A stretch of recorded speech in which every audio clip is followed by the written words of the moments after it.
The early morning light sparkled off the muddy waters of California's American River on January 24, 1848. It was quiet, just another day at Sutter's mill, where a carpenter named James Marshall was checking the mill's tail race. As he glanced at the shallow water, something unusual caught his eye. A glimmer. Then another. Kneeling down, he picked up what looked like golden flakes, his heart pounding. He ran basic tests. It didn't break under pressure, and it didn't dissolve in vinegar. There was no doubt, it was gold. Marshall told John Sutter, his employer, who was less thrilled. Sutter didn't want chaos. He wanted to build an agricultural empire, and gold would bring nothing but trouble. So, they tried to keep it quiet. But secrets like that never stay buried. Whispers turned into stories, and stories into headlines. Just a few months later, the entire West Coast buzzed with one word: gold. By 1849, tens of thousands of people flooded into California. From China, Peru, Chile, Mexico, New York, and beyond, they came by sea and overland, dreaming of instant wealth. Some walked barefoot across deserts. Others sailed for months. Their destination was a fantasy, rivers lined with riches, hills bursting with treasure. This was the gold rush. But here's the truth. Most of those men never found gold. What they found was something far different and far cooler. The first gold was easy to find, sitting in rivers or just under the topsoil. But by 1850, that was gone. Miners arrived too late. They worked themselves to the bone in rough camps, digging with picks and pans under brutal sun or freezing rain. Disease spread quickly. Violence was common. Food was scarce.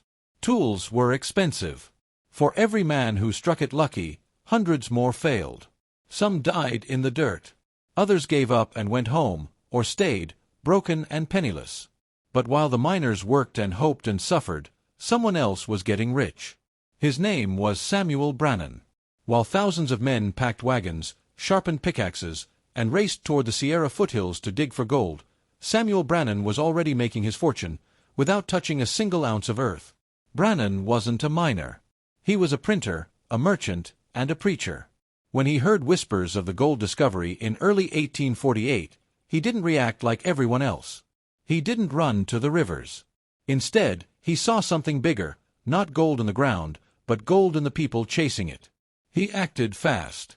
Using every bit of money he had, Brannan bought up every mining tool he could find: pans, shovels, picks, boots, tents, and anything a miner might need. He emptied warehouses in San Francisco. He imported supplies from other states. By the time the gold rush officially exploded, he was the only man in California with what everyone suddenly wanted. Then, in one of the most brilliant marketing moves in American history, Brannan stormed down the streets of San Francisco holding a vial of gold, shouting, "Gold! Gold! Gold from the American River!" The city erupted.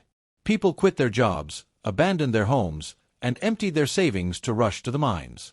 But before they left, they stopped at one place first: Samuel Brannan's store. He sold gold pans for $15 that had cost him just a few cents, picks for $25, boots for $100, a small tent, $200.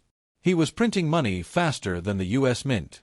In just a few months, Brannan made over $150,000, a staggering amount at the time. Adjusted for inflation, that's over $5 million today. And he wasn't done. He expanded his stores up and down California. Wherever miners went, Brannan set up shop. He opened supply depots, bought wagons, built trading posts, and even owned some of the roads the miners used. Miners came looking for gold, but their gold always found its way to him. But Brannan's genius didn't stop at selling supplies. He controlled information. He was the publisher of California's first newspaper, the California Star. He filled it with glowing stories of gold discoveries, success tales, true or exaggerated, and constant hype. The more excited people became, the more people rushed west. And the more people rushed west, the more tools they bought from him. He also bought land, lots of it. Not where gold was, but where people would be. Near rivers, crossroads, campsites, and ports. He bought land before towns existed. Then watched them grow around his properties. He sold lots, rented buildings, and even charged tolls on key roads. He wasn't chasing gold, he was selling the dream. Samuel Brannan was California's first millionaire, and he never mined anything. Yet with all his brilliance, Brannan's story is also a warning. His greed grew with his fortune. He tried to influence politics, hoping to control local laws and gain more power. He clashed with the Mormon Church, which he once helped expand in California, and was eventually excommunicated after refusing to turn over his tithes. His marriage ended in a bitter divorce, and under California law, he had to give his wife half of everything. With no liquid cash, he was forced to sell his land, buildings, and businesses at a loss.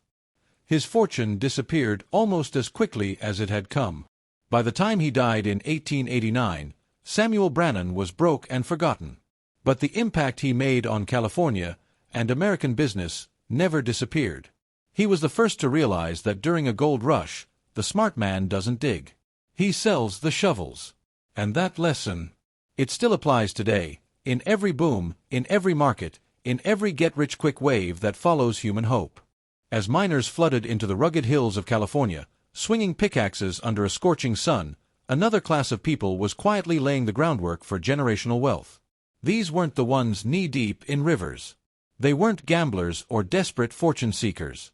They were hoteliers, blacksmiths, transporters, laundresses, and saloon owners. And while miners searched for a few golden flakes, these entrepreneurs were collecting cold, hard cash every single day. Take the price of a single egg. In San Francisco in 1849, one egg could sell for $3, over $100 today. A simple shovel, $30. A pair of sturdy boots, upwards of $100. Why? Because demand was endless. Thousands of miners needed supplies, food, shelter, and services, and they needed them now. The few who could provide those things became wealthy almost overnight. This new economy created a boom in California like nothing America had ever seen. San Francisco grew from a sleepy town of 800 people to over 30,000 in just 2 years. Boarding houses were filled before they were finished. Merchants made more in a week than miners did in months. It wasn't gold that was fueling the city, it was commerce. One of the most iconic names to emerge from this boom was Levi Strauss. A Bavarian immigrant, Strauss arrived in San Francisco intending to sell dry goods. But he noticed something curious. Miners constantly tore their pants. The rough terrain and long hours shredded normal cloth. So Strauss teamed up with a tailor and began producing rugged trousers from canvas, later switching to denim. Reinforced with copper rivets, the pants were durable and practical, a miner's dream. Thus, Levi's jeans were born. Strauss didn't find gold, but he created a product that every miner needed. And more importantly, he built a brand that would outlive the gold rush itself. Then there was Henry Wells and William Fargo, two entrepreneurs who saw another gaping hole in the gold economy: transportation and banking. Miners were digging up gold, yes, but had nowhere secure to keep it and no efficient way to send letters or funds back home. So Wells and Fargo launched a company that offered banking, delivery, and secure transport. That company, Wells Fargo, would go on to become one of the most recognized banks in America.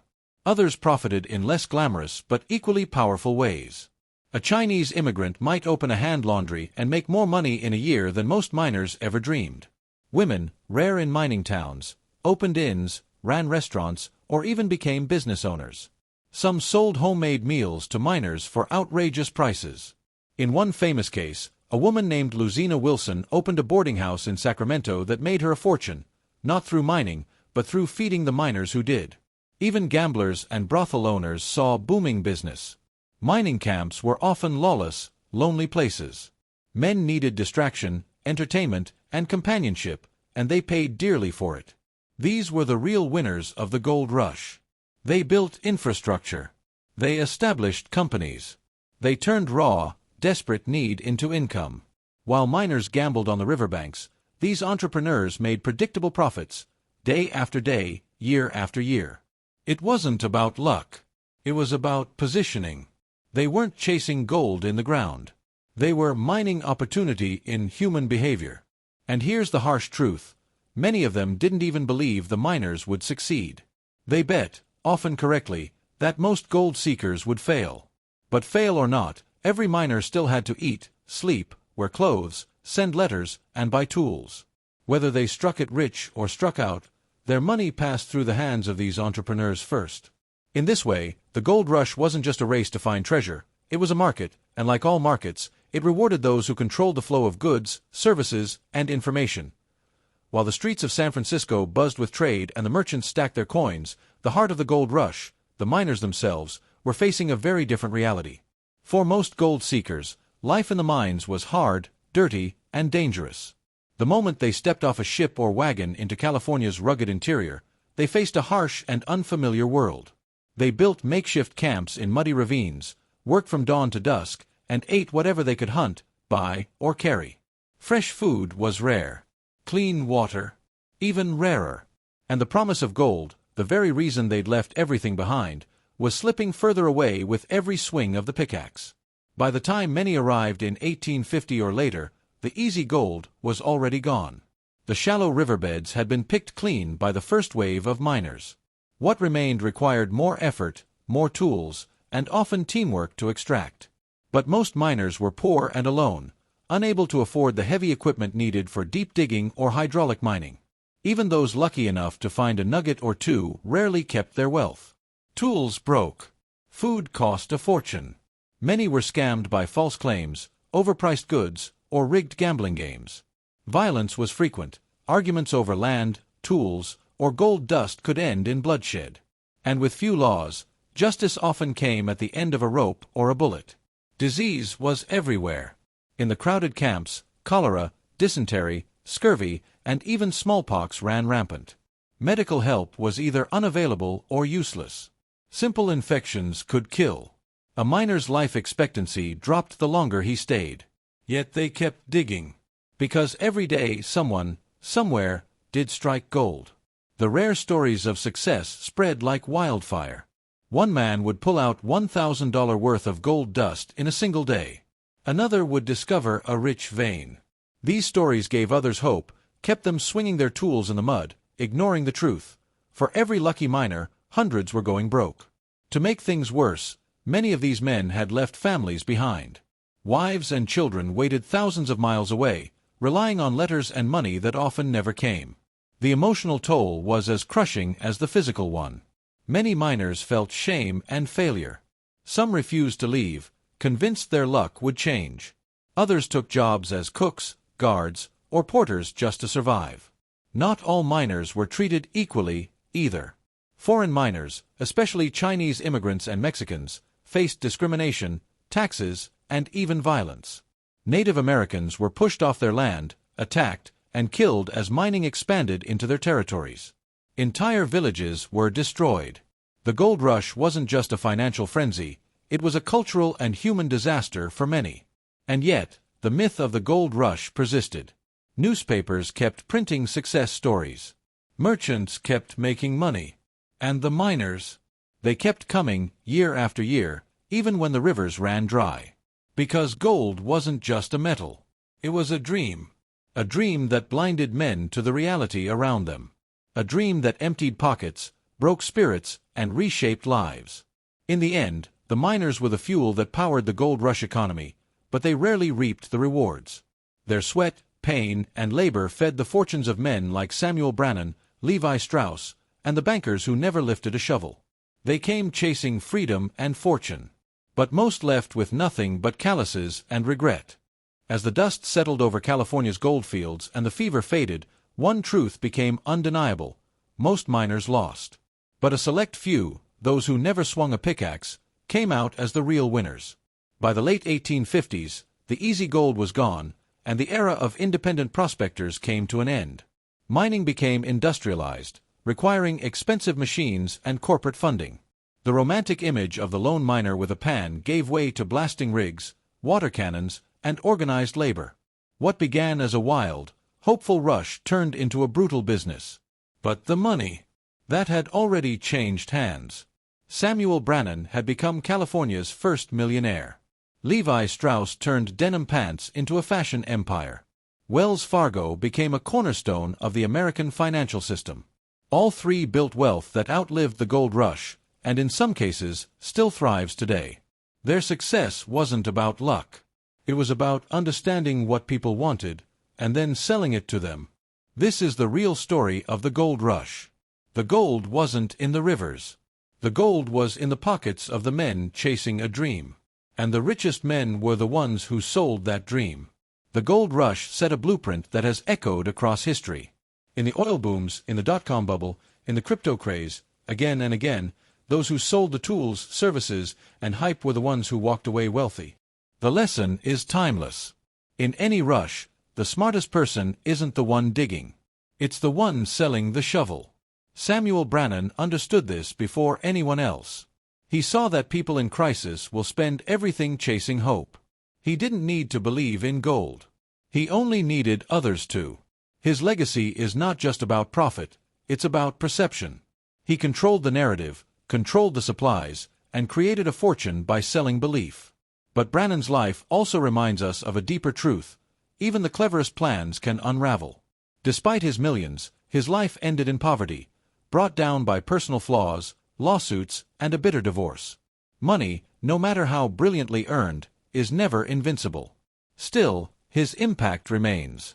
You can feel it in the streets of San Francisco, in the denim jeans worn around the world, in the banks that still carry the name Wells Fargo.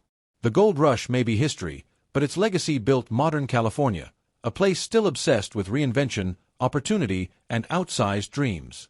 Today, when we look at social media influencers selling success, or gurus promising overnight riches, or companies profiting during panic, the spirit of the gold rush lives on. It lives in the voice shouting, "Gold! Gold! Gold!" Even if the gold is digital, viral, or imaginary. The dream never died. It just evolved. So the next time you hear about a new boom, a new craze, ask yourself, who's digging? And who's selling the shovel? Because the answer to that question might reveal the real millionaire in the making.